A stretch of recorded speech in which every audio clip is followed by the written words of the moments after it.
Hello, I'm Janine Turner, founder of Constituting America.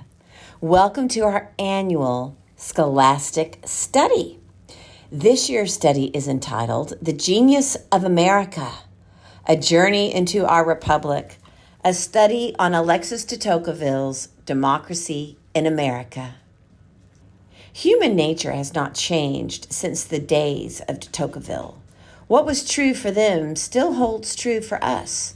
Culture is the sum of the values of individuals.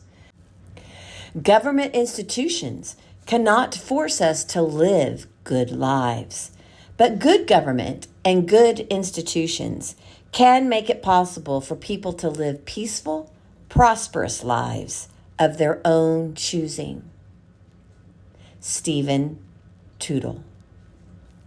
This essay is entitled, The Main Causes Which Tend to Maintain a Democratic Republic in the United States, Volume 1, Part 2, Chapter 9, Subchapters 2 through 3, pages 274 through 275.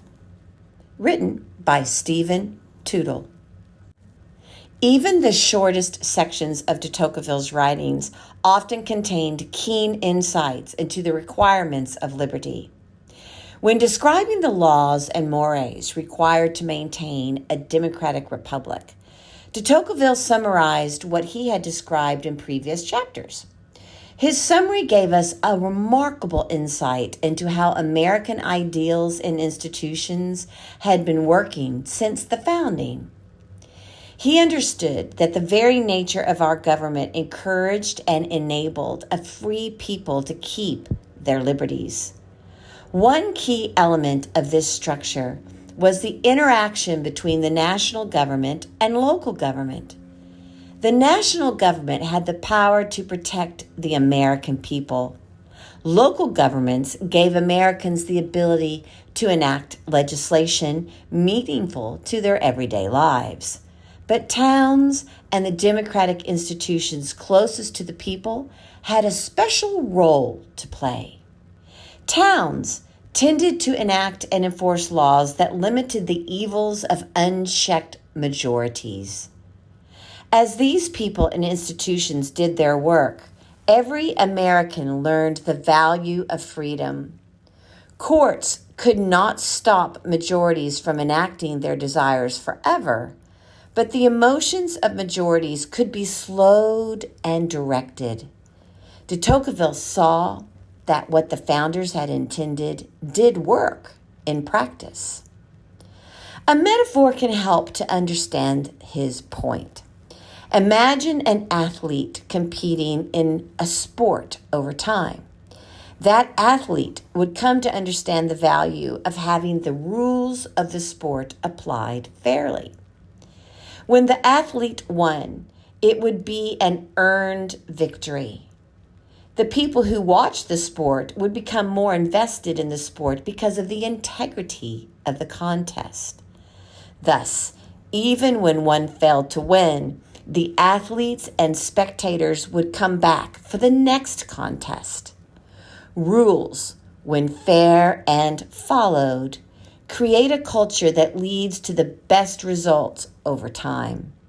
Further, even though a fan of a particular team or athlete might want to win one contest, over time, a fan would learn the importance of protecting the integrity of the sport through effective officiating and rulemaking. De Tocqueville understood how cultures and government systems interact with one another. Individuals have, quote, habits of the heart, end quote. Those habits interact with others in society to form, quote, habits of mind, end quote. Those collective habits form a culture.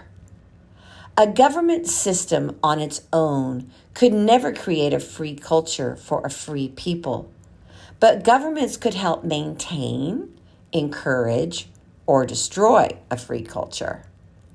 Over time, systems of government could allow a culture of a free people to continue and thrive. These lessons might seem simple or obvious, but their implications are as profound as the continued existence of a free government tending toward the prosperity of all people.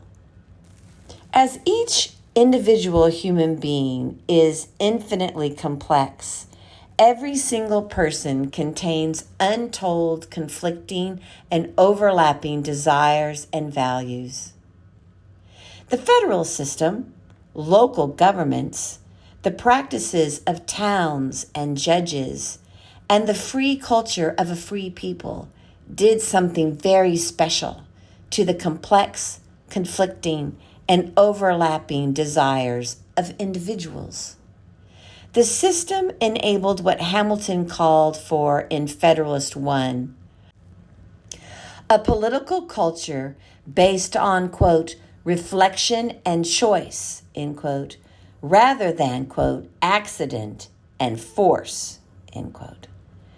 De Tocqueville's record of how Americans lived in early decades of the 19th century demonstrated that Hamilton was right. Human nature has not changed since the days of de Tocqueville. What was true for them still holds for us. Culture is the sum of the values of individuals. Government institutions cannot force us to live good lives, but good government and good institutions can make it possible for people to live peaceful, prosperous lives of their own choosing.